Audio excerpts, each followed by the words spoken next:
Hello students, welcome to all of you. और आज के इस वीडियो में हम डिस्कस करेंगे एक बहुत ही खास टॉपिक। टीआरएनए की जो चार्जिंग होती है उसमें एक्यूरेसी किस प्रकार से मेंटेन की जाती है उसको हम आप लोगों के साथ डिस्कस करेंगे। और ये टॉपिक इम्पॉर्टेंट इसलिए है क्योंकि जो सीएसआईआर के एग्जामिनेशंस हैं उन एग्जामिनेशंस में सेवरल टाइम इसके ऊपर बेस्ट क्वेश्चंस हैं वो राइज होते हैं, तो ये काफ़ी अच्छा पॉइंट है। सबसे पहले हम बात करते हैं टीआरएनए की चार्जिंग की। तो जैसा कि हमें पता है कि जैसे हम टीआरएनए की स्ट्रक्चर की बात करते हैं तो उसके 3 प्राइम किनारे के ऊपर जो एक्सेप्टर आर्म होती है वहाँ पे CCA सीक्वेंस पाई जाती है, यानी कि लास्ट जो टीआरएनए का 3 प्राइम एंड होता है वहाँ पे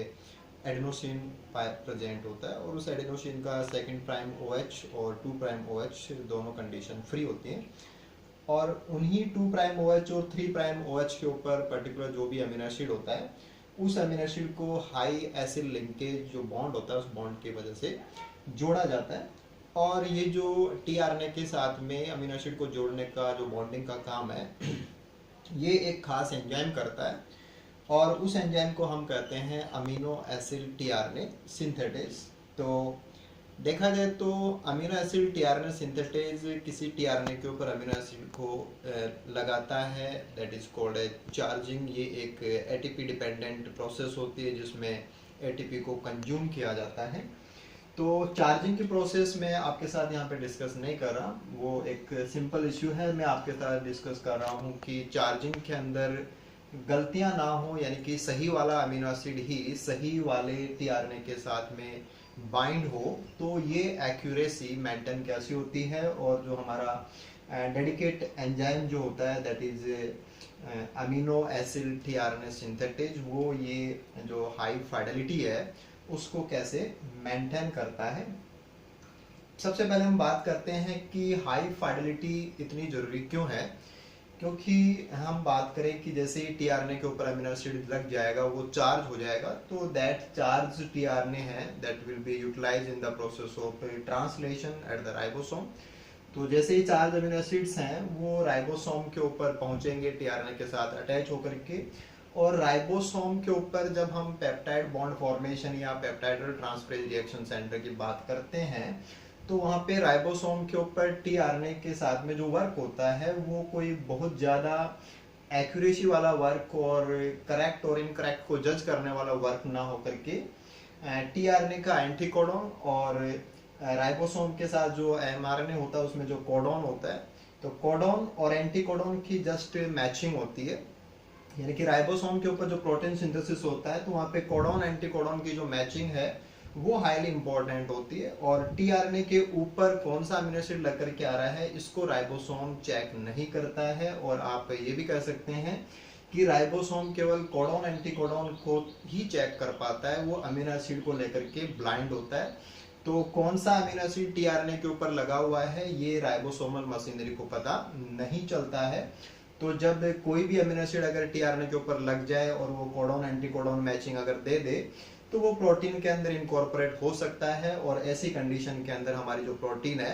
वो अलग प्रकार की बन सकती है, उसके अंदर म्यूटेशन है वो आ सकते हैं। तो राइबोसोम अमीनो एसिड को रिकॉग्नाइज करने को लेकर के ब्लाइंड होता है।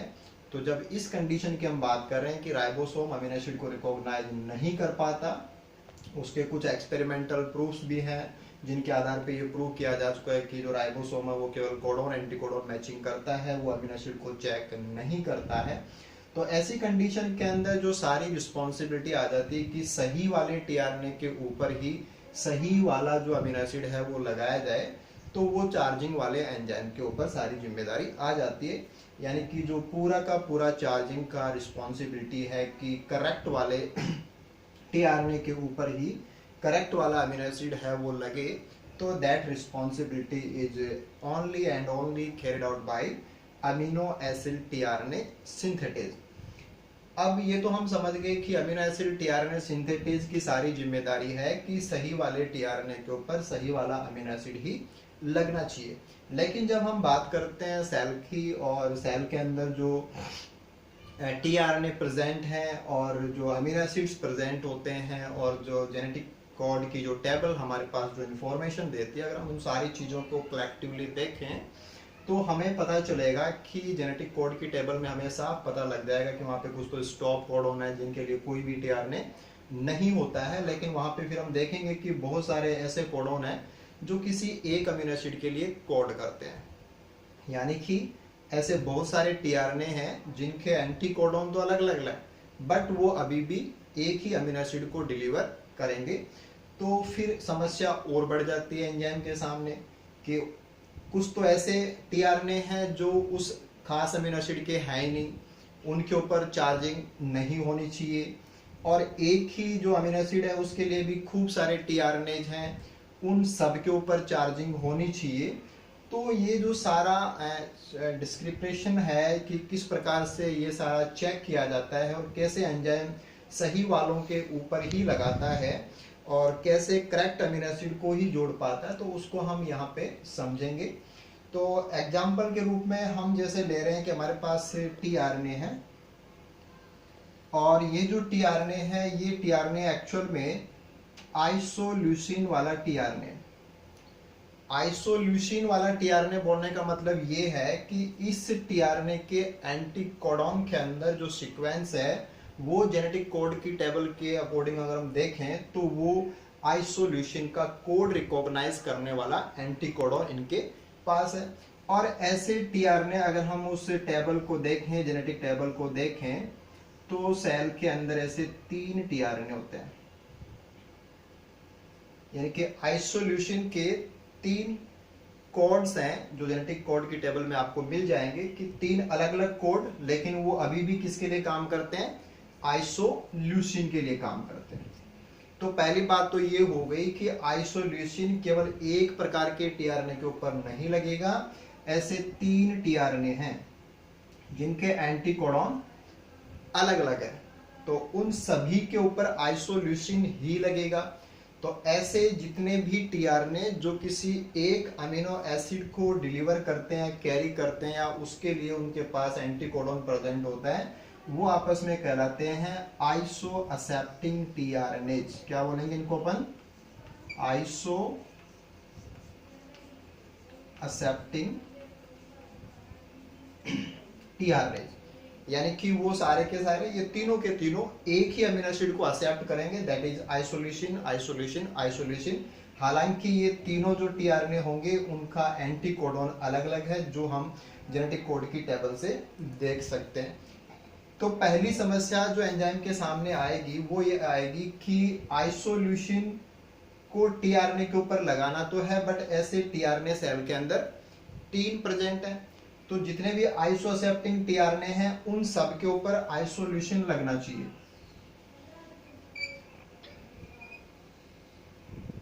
जैसे 3 है तो तीनों के ऊपर आइसोल्यूसिन लगना चाहिए, पहली बात ये होगी। और दूसरी बात ये है कि सेल के अंदर और भी बहुत सारे टीआरएनए प्रेजेंट हैं। कोई वैलिन का हो सकता है, कोई फेनिलैनिन का है, कोई मिथ्योनिन का है, कोई किसी का है, और बहुत सारे टीआरएनए हैं और उनके ऊपर उनके अलग अलग जो अमीनो एसिड्स हैं वो लगने हैं। तो आइसोल्यूसिन के अलावा बाकी जो हमारे 19 अमीनो एसिड्स बच गए, उनके जो टीआरएनए हैं उनके ऊपर आइसोल्यूशन नहीं लगना चाहिए। जो अदर अमीनो एसिड्स के टीआरएनए हैं उनके ऊपर आइसोल्यूसिन है वो नहीं लगना चाहिए। तो 2 इंपॉर्टेंट पॉइंट आपको यहाँ पे देखने हैं कि जितने भी आइसोल्यूसिन वाले हैं उनके ऊपर आइसोल्यूसिन लग जाना चाहिए। इसका मतलब ये है कि जैसे 3 है तो तीनों पे आइसोल्यूसिन ही लगना चाहिए। ऐसा नहीं कि एक पे लग गया 2 पे नहीं लगा, और 2 पे लग गया 1 पे नहीं लगा। तो तीनों के ऊपर आइसोल्यूसिन लगना चाहिए, क्योंकि जब भी उनका पर्टिकुलर कोड एमआरएनए में आएगा तो वहां पे एंटीकोडॉन को मैच करके अमीनो एसिड वो डिलीवर करना होता है। तो 3 टाइप के हैं, तो तीनों के ऊपर ही आइसोल्यूशन लगना चाहिए, यानी कि इन तीनों में से कोई सा भी मिस नहीं होना चाहिए, तीनों के ऊपर आइसोल्यूशन लग जाना चाहिए। ये तो पहला वर्क है इसका। और इन तीनों के अलावा जो आइसोल्यूशन वाले टीआरएनए नहीं है, वो किसी दूसरे अमीनो एसिड के टीआरएनए हैं, उनके ऊपर आइसोल्यूशन नहीं लगना चाहिए। अगर इनमें से किसी के ऊपर इसने लगाने से छोड़ दिया तो भी ये इसकी गलती होगी एंजाइम की। अगर इन पे लगा दिया साथ में किसी दूसरे टीआरएनए के ऊपर और लगा दिया तो वो भी इसकी गलती हो जाएगी, क्योंकि राइबोसोम वो ब्लाइंडली काम करता है। तो इन दोनों चीजों को किस प्रकार से हमारा एंजाइम है वो हैंडल करता है वो हम बात करते हैं। तो जो अमीनो एसिड टीआरएनए सिंथेटेज, जैसे कि हमने ये मॉडल बना करके यहाँ पे ले रखा है कि ये एक एंजाइम हमने ले लिया और एंजाइम का ये जो भाग है जो लास्ट सेंटर वाला, ये इसका एक्टिव सेंटर, जैसे हमने मान लिया कि यहाँ पे इसका एक्टिव सेंटर है और एक्टिव सेंटर के पास में एक छोटा सा भाग और है, उसको अपन बोल रहे हैं एडिटिंग पॉकेट। तो एक्टिव सेंटर का और एडिटिंग पॉकेट का दोनों का मिलाकर के इस सारे वर्क में किस प्रकार से रोल होता है और एंजाइम कैसे एक्यूरेसी को मेंटेन करता है वो बातें हम समझेंगे। और एक चीज आप और ऐड कर लीजिए कि जैसे आइसोल्यूशन के जितने भी टीआरएनए हैं उनके ऊपर आइसोल्यूशन जोड़ने वाला एंजाइम अलग होगा, यानी कि ये जो है वो आइसोल्यूशन का है कि आइसोल्यूसिल अमीनो जो आइसोल्यूसिल जो टीआरएनए सिंथेटेज है वो सभी तीनों के ऊपर आइसोल्यूसिन को जोड़ेगा। ऐसे ही जो वैलिन टीआरएनए सिंथेटेज है वो जितने भी वैलिन के होंगे उनके ऊपर वैलिन को जोड़ेगा, यानी कि अलग अलग अमीनो एसिड के अलग अलग जो सिंथेटेज है वो एंजाइम्स होते हैं। तो हम यहाँ पे एग्जांपल के रूप में जो आइसोल्यूसिन वाला चार्जिंग एंजाइम है केवल हम उसको यहाँ पे समझ रहे हैं। तो इस चीज को समझने के लिए जैसे हम वापस इस चीज पे जाएं कि हमने जो एंजाइम लिया है वो है आइसोल्यूसिन वाला टीआरएनए। जैसे इन तीनों में से हमने कोई सा भी ले लिया कि जैसे सेल में 3 है आइसोल्यूसिन वाले, हमने किसी भी एक को ले लिया कि वो आइसोल्यूसिन वाला टीआरएनए है और उसके ऊपर आइसोल्यूसिन ही लगना चाहिए, ये जिम्मेदारी इसकी है कि जो एंजाइम है इस एंजाइम की रिस्पॉन्सिबिलिटी है कि उसके ऊपर आइसोल्यूसिन ही लगना चाहिए। अब हम देखते हैं जैसे आइसोल्यूसिन सेल में प्रेजेंट है, आइसोल्यूसिन के अमीनो एसिड वो भी सेल में प्रेजेंट है, वैलिन है वो भी प्रेजेंट है और दूसरे हैं वो भी प्रेजेंट है। तो आइसोल्यूसिन अगर लग जाता है तब तो इसने अपना काम सही कर दिया, अगर इसने वैलिन को लगा दिया तो इसने अपना काम गलत कर दिया। तो अगर हम स्ट्रक्चर वाइज कंपेयर करें, क्योंकि हमने यहाँ पे आइसोल्यूसिन को और वैलिन को क्यों लिया है तो वो चीज समझने वाली है। अगर हम इन दोनों की स्ट्रक्चर को कंपेयर करें कि आइसोल्यूसिन और वैलिन की स्ट्रक्चर को कंपेयर करें तो आइसोल्यूसिन के अंदर एक मैथिल ग्रुप ज्यादा है बस, बाकी इनकी जो साइड चेन है वो साइड चेन लगभग बराबर है और केवल आइसोल्यूसिन जो है उसमें एक मैथिल ग्रुप ज्यादा है, जबकि वैलिन के अंदर एक मैथिल ग्रुप है वो कम है। Structure wise very similar, nature wise very similar, बस छोटा सा अंतर ये है कि आइसोल्यूशन में एक मैथिल है वो ज्यादा है।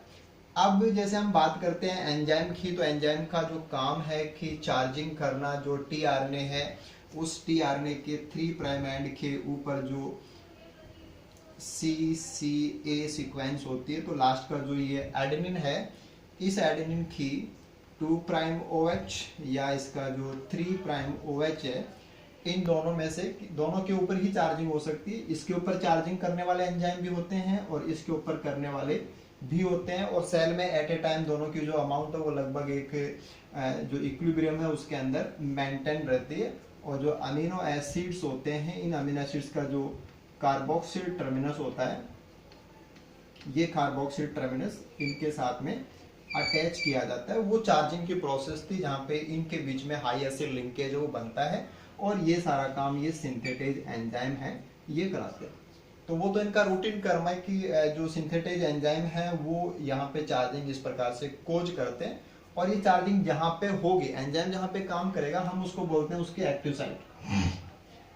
Active site. और मोस्टली जो एंजाइम के एक्टिव साइट होते हैं वो एक क्लेफ्ट होती है, काफी संकरी जगह होती है जहाँ पे मोस्टली जो मॉलिक्यूल जो सबस्ट्रेट नहीं है वो वहाँ पे नहीं पहुँच पाते और जो एनर्जेटिकली फेवरेबल और जो स्टेरिकली जो फेवरेबल मॉलिक्यूल्स जो सबस्ट्रेट या उसके आसपास की बनावटें होती हैं उससे जो थोड़ा बहुत रिजेंबल करने वाले स्ट्रक्चर्स रखने वाले जो मॉलिक्यूल्स होते हैं केवल वही पहुंच पाते हैं। तो हमने जो लिए हैं वैलिन एंड आइसोल्यूसिन, जैसे हम बात करें कि वैलिन और आइसोल्यूसिन ये दोनों बहुत सिमिलर है स्ट्रक्चर में, केवल इसमें एक मैथिल ग्रुप एक्स्ट्रा है, इसमें एक मैथिल ग्रुप एक्स्ट्रा है, बाकी वैलिन और ये दोनों बराबर हैं। तो इसके एक्टिव साइड के ऊपर ये भी पहुंच सकता है और इसके एक्टिव साइड के ऊपर ये भी पहुंच सकता है, क्योंकि दोनों की स्ट्रक्चर काफी ज्यादा सिमिलर है। अब एक्टिव साइट का मतलब हम समझते हैं, जैसे हम एंजाइम की बात करें तो एंजाइम की जो एक्टिव साइट होती है वो मिलकर के बनी होती है कुछ खास अमीनो एसिड्स की साइड चेन्स, यानी कि जो कैटालिटिकल अमीनो एसिड्स होते हैं उन कैटालिटिकल अमीनो एसिड्स की जो साइड चेन्स होती हैं, जो आर ग्रुप्स होते हैं, उन आर ग्रुप्स का जो पर्टिकुलर माइक्रो एनवायरनमेंट बनता है वो एक्टिव साइट की केमिस्ट्री के लिए काम करता है, और वहां पे जो सबस्ट्रेट की केमिस्ट्री है उसको यूटिलाइज किया जाता है। तो केमिस्ट्री के वाइज से या केमिकल स्ट्रक्चर के वाइज से एक मैथिल ग्रुप को छोड़ दें तो बाकी वैलिन और आइसोल्यूशन सेम है, कोई बहुत बड़ा अंतर नहीं है। तो एक्टिव साइट के ऊपर वैलिन को भी यूटिलाइज किया जा सकता है और आइसोल्यूशन को भी यूटिलाइज किया जा सकता है। इसका मतलब ये हो रहा है कि जो टीआरएनए है उसके ऊपर वैलिन को भी जोड़ा जा सकता है और आइसोल्यूशन को भी जोड़ा जा सकता है, क्योंकि दोनों में कोई बहुत बड़ा अंतर नहीं है और एक्टिव साइट के ऊपर दोनों के ही पहुंचने की जो संभावनाएं हैं वो बराबर है। यानी कि इसकी कॉन्सेंट्रेशन और इसकी कॉन्सेंट्रेशन अगर सेम है, कि ये भी दोनों अगर एक ही अनुपात के अंदर साइटोप्लाज्म में प्रेजेंट है, तो जितनी प्रोबेबिलिटी इसके पहुंचने की है उतनी ही प्रोबेबिलिटी इसके पहुंचने की भी है, और दोनों ही यहाँ पे अप्रोच कर सकते हैं, दोनों को ही यहाँ पे यूटिलाइज किया जा सकता है। तो डेफिनेटली दोनों को ही चार्जिंग में लगाया जा सकता है। लेकिन अगर इसने वैलिन को लगा दिया तो it will be A wrong charging, और अगर इसने आइसोल्यूशन को ही लगाया तो that will B A right charging. तो रॉन्ग और राइट के बीच का जो अंतर है वो एंजाइम कैसे मेंटेन करता है उसको हम यहाँ अभी समझ रहे हैं, कि जैसे ही वैलिन जाएगा वो भी यहाँ पे आकर के अपना इंटरेक्शन करेगा और आइसोल्यूशन जाएगा वो भी यहाँ पे जाकर के अपना इंटरेक्शन करेगा। इंटरेक्शन का मतलब ये है कि यहाँ पे जब एंजाइम और सबस्ट्रेट के बीच में इंटरेक्शन की बात करते हैं तो वहाँ पे मोस्टली जो वीक इंटरेक्शंस हैं वो काम करती है। तो इसके साथ में भी वीक इंटरेक्शन होंगी और इसके साथ में भी वीक इंटरेक्शंस होंगी, लेकिन एनर्जेटिकली फेवरेबल, क्योंकि यहाँ पे एक मैथिल ग्रुप ज्यादा है, this is extra Maithil group, और एक्स्ट्रा मैथिल ग्रुप होने की वजह से आइसोल्यूशन के साथ में जो इंटरेक्शन होंगी वो एनर्जेटिकली ज्यादा फेवरेबल है, more favourable, thermodynamically more favourable. और मोर फेवरेबल की अगर हम बात करें तो लगभग 100 टाइम्स फेवरेबल है। और वैलिन की जो बाइंडिंग है वो लगभग उसका जितना आइसोल्यूशन को यहाँ पे फेवर किया जाता है, दोनों पहुंच सकते हैं एनर्जेटिकली, दोनों इससे इंटरेक्ट भी कर सकते हैं, लेकिन फेवरेबलनेस जो है थर्मोडायनेमिकली फेवरेबलनेस और इंटरेक्शंस की जो एक्सट्रीमनेस है, इंटरेक्शंस जो ज्यादा होते हैं उसके एंगल से बात करें तो यहाँ ज्यादा है, ज्यादा फेवरेबल तरीके से उसको लिया जाएगा। और वो कितना ज्यादा है कि वैलिन जितना लिया जाएगा उसकी तुलना में 100 टाइम्स ज्यादा फेवरेबल है कि यहाँ पे आइसोल्यूशन है उसको लिया जाए। तो हम देख पा रहे हैं कि अगर दोनों एक जैसे हैं, दोनों रीच करते हैं, तो एंजाइम अपना जो कैटालिटिकल सेंटर है, जो एक्टिव साइट है, वहां पे कौन आकर के फिट हो रहा है या कौन वहां पे अप्रोच कर रहा है, और जो अप्रोच कर रहा है वो एनर्जेटिकली कितना स्ट्रांगली अप्रोच कर रहा है, थर्मोडायनेमिकली वो कितना स्टेबलाइज है वहां पे, उस चीजों को डिस्क्रिमिनेशन के लिए काम में लेता है। कि एक चीज जो बहुत अच्छे से एनर्जेटिकली फेवर्ड है उसके चांस यहाँ काम में लेने के ज्यादा बढ़ जाएंगे, 100 गुना ज्यादा चांसेस, और इसके यहाँ पे कितने हो गए 100 गुना कम ज्यादा चांसेस। यानी कि उसका जितना आइसोल्यूशन को जितना यूज करेगा एंजाइम, हालांकि ऐसा नहीं कह रहे कि हम वैलिन को यूज नहीं करेगा, लेकिन आइसोल्यूशन को जितना यूज करेगा, यानी कि सपोज हम मान लिया कि हमने 100 बार ये एंजाइम आइसोल्यूशन को यहाँ पे यूज करता है, तो एक बार तो ये वैलिन को भी कर लेगा, क्योंकि 1/100, यानी कि अगर हम देखें कि अगर ये 100 बार चार्जिंग कर रहा है तो 100 में से एक बार तो ये गलत वाली चार्जिंग यानी कि वैलिन की चार्जिंग कर ही देगा, यानी कि 100 में से एक गलत ये लगा सकता है। और 100 में से जो एक गलती होती है दिस इज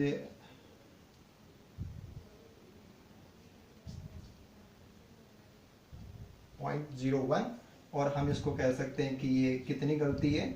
1% गलती कर रहा है। कि हमारा जो एंजाइम है वो अपनी थर्मोडायनेमिक जो एक्टिव साइट के ऊपर जो इंटरेक्शंस है उनको यूज करके, हालांकि 99% तो वो सही वाले को ही लगाता है, लेकिन फिर भी वहां पे चांस है कि वो 1% गलत वाले को लगा सकता है। अगर ये गलती 1% वाली हम फॉलो करते हैं तो गलत चार्जिंग होगी, और गलत चार्जिंग होगी तो जो अमीनो एसिड है वो गलत लग जाएगा टीआरएनए के ऊपर, और वो फिर राइबोसोम जो ब्लाइंडली काम करता है उसके ऊपर जाकर के देखें तो गलत अमीनो एसिड है वो चेन के अंदर आ सकता है और हमारी प्रोटीन है वो म्यूटेट बन सकती है। तो एक काम तो ये हो गया कि वो अपनी एक्टिव सेंटर, एक्टिव साइट के ऊपर जो अमीनो एसिड अप्रोच कर रहा है वो एनर्जेटिकली स्ट्रॉन्ग है या नहीं है, तो उसको वीक इंट्रैक्शंस की जो मैग्नीट्यूड है उसके आधार पे वो उसको डिस्क्रिमिनेट कर पा रहा है कि जो स्ट्रांगली वहां पे आ रहा है that will B favoured and that will B 100 times favoured,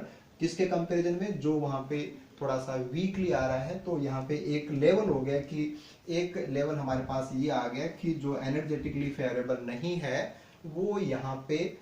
use नहीं होगा। लेकिन फिर भी इसमें गलती है कि 1% टाइम अभी भी एंजाइम अपनी इस अप्रोच से, एक्टिव साइट वाली अप्रोच को यूज करके अभी भी एंजाइम है वो 100% करेक्ट काम नहीं कर रहा है, that still have an error of around 1%। तो ये 1% की गलती को भी और कम कैसे किया जाता है उसके लिए हम उसकी सेकंड मैकेनिज्म की बात करते हैं कि एंजाइम के पास एक दूसरा अप्रोच और है और उस अप्रोच से ये अपनी इस 1% गलती को भी और नीचे कैसे लेकर के आता है हम उसकी बात करते हैं। ये हमने बात की थी ओनली एक्टिव साइट की, और एक्टिव साइट के पास में ही एक छोटी सी बनावट और होती है। ये सारा एक 3D अजम्पशन है एंजाइम का कि एंजाइम का जो ओवरऑल स्ट्रक्चर है उसका जो 3 डायमेंशनल स्ट्रक्चर जो प्रोटीन का टर्सरी स्ट्रक्चर के रूप में हम लेते हैं उसके रूप में हमने उसको मान रखा है। तो जहाँ पे एक्टिव साइट है उसके बगल में ही एक छोटा सा एक डिप्रेशन जैसा हम मान सकते हैं कि एक छोटा सा पार्ट है, और इस पार्ट को हम बोलते हैं एडिटिंग पॉकेट, जिसको हम बोलेंगे एडिटिंग पॉकेट। और एडिटिंग पॉकेट एक प्रकार का मोलिकुलर सीव होता है कि एक प्रकार का जाली जैसा होता है कि जिसमें से कोई चीज जाएगी तो वो छन जाती है जाली में से। बिल्कुल उसी प्रकार से एंजाइम इस एडिटिंग पॉकेट को एक छलनी की तरह काम में लेता है। कैसे काम में लेता है, अगर हम बात करें इसकी जो एंजाइम हमारा है आइसोल्यूशन वाला और इसकी पॉकेट यानी कि एडिटिंग पॉकेट की हम बात कर रहे हैं, तो इसकी पॉकेट की साइज इतनी बड़ी होती है कि उसमें वैलिन उसमें फिट आ जाएगा, और उसमें जो आइसोल्यूसिन है ये उसमें फिट नहीं आएगा। इसकी साइज एक प्रकार का मोलिकुलर सीव हो गया कि वो एक साइज को डिटरमाइन करने वाला एक भाग है, उसका एक पॉकेट है, एक वो ऐसा एरिया है जो साइज एक्सक्लूजन करता है। और कैसे करता है कि अगर ये आइसोल्यूशन वाला एंजाइम है तो उसकी पॉकेट इतनी ही बड़ी होगी कि उसमें वैलिन तो आ जाएगा लेकिन आइसोल्यूशन उसमें नहीं आएगा। तो अब आप सोच सकते हैं कि एंजाइम कौन सा है, आइसोल्यूशन वाला। अगर इसकी पॉकेट में गलत अप्रोच करते हुए अगर 1% गलत वाला अगर वहां पे चार्जिंग हो भी गया तो चार्जिंग हो गया तो वहां पे क्या हो गया कि टीआरएनए के साथ में गलत वाला वैलिन जुड़ गया 1% गलती के अकॉर्डिंग। अब ये जो टीआरएनए के साथ में वैलिन जुड़ा है ये इस एडिटिंग पॉकेट के अंदर फिट आ सकता है। आइसोल्यूशन वाले एंजाइम की पॉकेट में वैलिन अगर जुड़ गया तो टीआरएनए वैलिन फिट आ जाएगा, और जो इसकी एडिटिंग पॉकेट में फिट हो गया या इसके अंदर वो पहुंच गया या इसके अंदर वो आ गया दैट विल बी हाइड्रोलाइज्ड।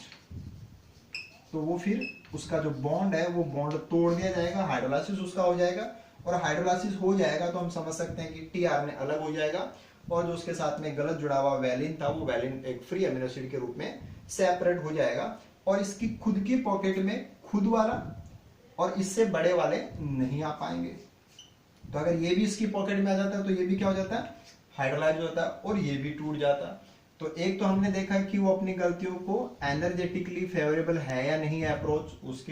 उसको यूज करके उसने लगभग गलतियों को 1% कर लिया। और दूसरा जब वो अपनी एडिटिंग पॉकेट को यूज करता है तो इस एडिटिंग पॉकेट से भी लगभग 100 टाइम्स एफिशिएंसी उसकी आ जाती है, यानी कि जो 1% गलती थी अब उस गलती को वो इस 1% का भी 100वां हिस्सा यानी कि 1/100। तो हम देख सकते हैं कि ये गलती कितने परसेंट होगी,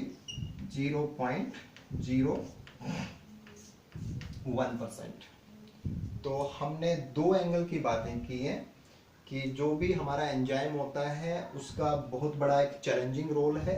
कि उसको अपने जितने भी आइसोएक्सेप्टिंग होते हैं सबके ऊपर एक खास अमीनो एसिड को ही लगाना होता है। तो उसके पास दो चैलेंज आ गए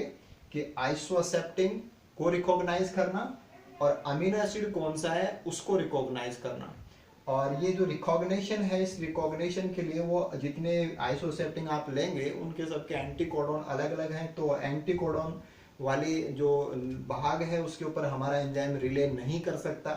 एंटी कोडॉन के अलावा जो एक्सेप्टर आर्म होते हैं उन दोनों की जो केमिस्ट्री होती है, वहाँ पे जो भी सीक्वेंसेज प्रेजेंट होती हैं, बेस पेयर वहाँ पे जो होने से जो स्टेम लूप स्ट्रक्चर्स बनती हैं, उन स्ट्रक्चर्स की जो एडिशनल केमिस्ट्री होती है, उस एडिशनल केमिस्ट्री को हमारा एंजाइम एक एक्स्ट्रा कोड के रूप में यूज करता है, जिसको हम टेक्निकली सेकंड जेनेटिक कोड का नाम दे सकते हैं। कि कोडॉन एंटी कोडॉन देखेंगे तो फिर तीनों ये तो अलग अलग हैं, तो तीनों के ऊपर एक एंजाइम कैसे काम करेगा, तो ये नहीं हो सकता। तो कोडॉन एंटी कोडॉन के ऊपर रिले नहीं करता एंजाइम, एंजाइम रिले करता है कोडॉन एंटी कोडॉन के साथ साथ में एक्सेप्टर आर्म की सीक्वेंस, और उस सारे को मिलाकर के जो केमिकल जो एटमॉस्फेयर जिसको वो रिकॉग्नाइज करता है, तो वो एक प्रकार का एक सिग्नेचर हो गया, एक प्रकार का एक मैसेज हो गया पूरे मॉलिक्यूल का, that is called as secondary genetic code. तो उसके हिसाब से काम करता है। और फिर दूसरी बात, जो भी इसके एक्टिव साइट पे पहुंचता है वो एनर्जेटिकली फेवरेबल है या नहीं, उसके आधार पे हमने बात की कि जो गलत वाले होते हैं वो एनर्जेटिकली फेवरेबल नहीं होते हैं, तो उनके चांसेस 100 टाइम्स लेस होते हैं वहां पे जुड़ने के। और उसके बाद में अगर कोई गलती से जुड़ भी गया है तो वो एडिटिंग पॉकेट के द्वारा वहां से निकाल दिया जाएगा। तो there are the two mechanisms, energetically favourable वाला पार्ट और दूसरा वहां पे जो एडिटिंग पॉकेट का रोल है, कि इन दोनों को यूज करके एंजाइम अपनी जो फाइडेलिटी है उसको काफी हाई बना देता है, और जो एरर रेट है उसको कहाँ लेकर के जा रहा है, 0.01% गलतियां हैं वो कर पाता है, जो काफी कम जो गलतियां हैं उसके अंदर हम काउंट कर सकते हैं कि यहाँ वो 1% पे था और यहाँ से वो 1% का भी 100वां ऐसा पहुंच चुका है कि 1/100 की बात करेंगे तो बहुत ही कम गलतियां एंजाइम करता है। तो ये बात रही थी कि जो चार्जिंग है टीआरएनए की, उस चार्जिंग का जो पूरा दारोमदार होता है, पूरा रिस्पॉन्सिबिलिटी है, वो खास जो कैसा टीआरएनए है और उसके ऊपर कौन सा अमीनो एसिड लगना है, वो एक स्पेसिफिक होता है, वो एक कॉग्नेट उनका नेचर होता है। तो किसी खास एंजाइम के ऊपर किसी खास एंजाइम के द्वारा एक पर्टिकुलर प्रकार के टीआरएनए जो सारे आइसोसेप्टिंग हो सकते हैं उनके ऊपर एक खास अमीनो एसिड ही लगना, और वो भी बहुत ही कम गलती के साथ में लगना, यानी कि जो हाई फाइडेलिटी है उसको मेंटेन करते हुए एंजाइम किस प्रकार से करेक्ट वाले अमीनो एसिड को लगाता है। तो ये सारा टॉपिक हमने आपके साथ डिस्कस किया। तो आई होप ये चीज़ें आपको क्लियर हुई होंगी, और जो दोनों रोल हैं कि ये दोनों ही रोल आपको क्लियर करने चाहिए, क्योंकि जो एग्जामिनेशन के जो क्वेश्चंस होते हैं वो मोस्टली इस पे बेस्ड होते हैं। जो एडिटिंग पॉकेट का रोल है, जो अकोमोडेशन है कि उस पॉकेट के अंदर जो फिट होना या नहीं होना, उसका हाइड्रोलाइसिस, और जो साइज एक्सक्लूजन है वो किस प्रकार से मेंटेन किया जाता है। हालांकि जो एनर्जेटिकली फेवरेबल वाली चीज़ है, जैसे कि हम बात करें जैसे टायरोसिन है और फेनिल एलानिन है, ये दोनों काफ़ी मिलते जुलते अमीनो एसिड है, लेकिन फिर भी उनका जो हम देखेंगे तो जो डिस्क्रिमिनेशन है वो इस पहले वाली अप्रोच से किया जा सकता है। तो अलग अलग एंजाइम है, अलग अलग अमीनो एसिड की चार्जिंग करने वाले डिफरेंट 20 टाइप्स के सिंथेटेज हैं। हालांकि जो ग्लूटामाइन वाला है वो एक खास केस होता है, वो वहाँ पे जो ग्लूटामेट है उसी का जो मॉडिफिकेशन है एलिमिनेशन के द्वारा वो किया जाता है, वो एक अलग केस होता है। बाकी आप सिंपली ये ले सकते हैं कि जो जितने भी अमीनो एसिड्स हैं उनकी चार्जिंग करने वाले एंजाइम्स हैं वो अलग अलग होते हैं। उन सभी के साथ एक चैलेंज होता है कि उनको सभी के ऊपर काम करना होता है, उनमें कोई मिस नहीं होना चाहिए और दूसरे वालों के ऊपर लगना नहीं चाहिए। तो ये जो रिस्पॉन्सिबिलिटी है वो इन मैकेनिज्म्स के द्वारा कैसे मेंटेन की जाती है, तो ये टॉपिक इस प्रकार से आपको बिल्कुल से क्लियर करना है। तो चीज़ें आपकी क्लियर हुई होंगी और बिल्कुल आप इन चीज़ों का पूरा फ़ायदा उठाइए, चैनल को लगातार देखिए और यहाँ पे जो भी अपडेट्स हैं उनसे अवेयर होने के लिए आप इन चैनल को बिल्कुल सब्सक्राइब भी कीजिए, लाइक कीजिए एंड शेयर कीजिए। Okay, good luck, thank you.